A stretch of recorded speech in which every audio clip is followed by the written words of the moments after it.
And in March of 2020, we had two big events in the country. We had an election. I hope everybody voted there. And I don't care how you voted. And we had COVID, our first case of COVID that we knew about, because it couldn't have been the first case. A lady died. She had just come in from the United States, and after a few days, she went to the hospital and she died. And we then had 5 months of horror for two reasons. One, we couldn't get election results, which ought to come in within 48 to 72 hours. 5 days at most. It took us 5 months from the day you voted to the day President Ali was sworn in.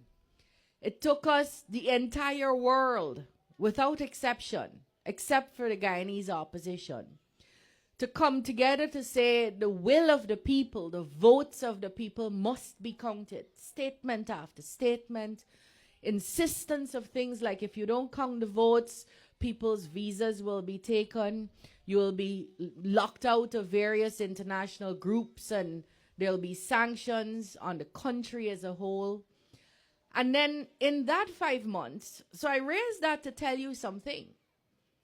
While other countries were trying to figure out how to educate their children, our future, in this lockdown, because at that time we didn't have a vaccine, and I don't mean we in Guyana, the world had not yet had a vaccine.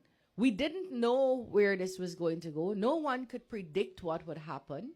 You remember they told us, stay home, put on your masks, sanitize, don't touch people, don't hug. We couldn't come to a gathering like this.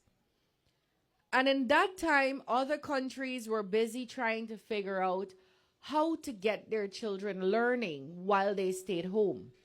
Because from the beginning of time, all our teaching and learning, whether it was on the mango tree back in the days or in a Benab, has been with a teacher in front of the classroom, not so? Teacher in front of students, imparting education.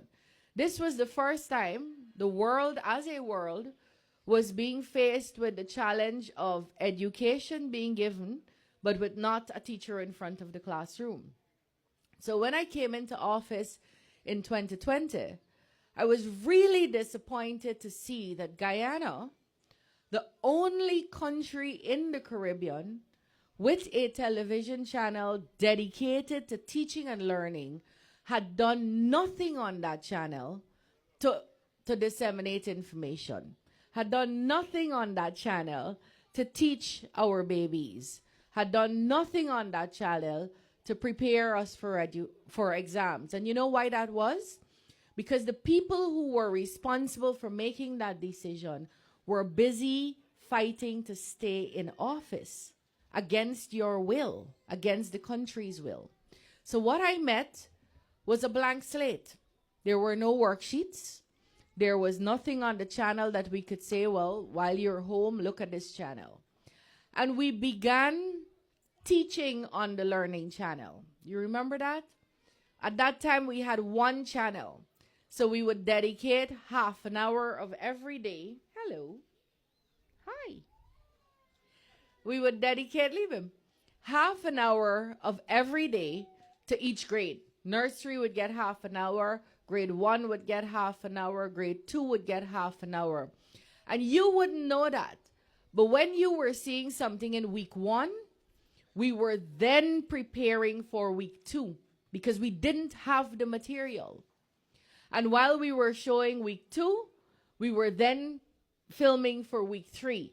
Until right now on the Learning Channel, we have all the curriculum content we need from nursery to grade 9. All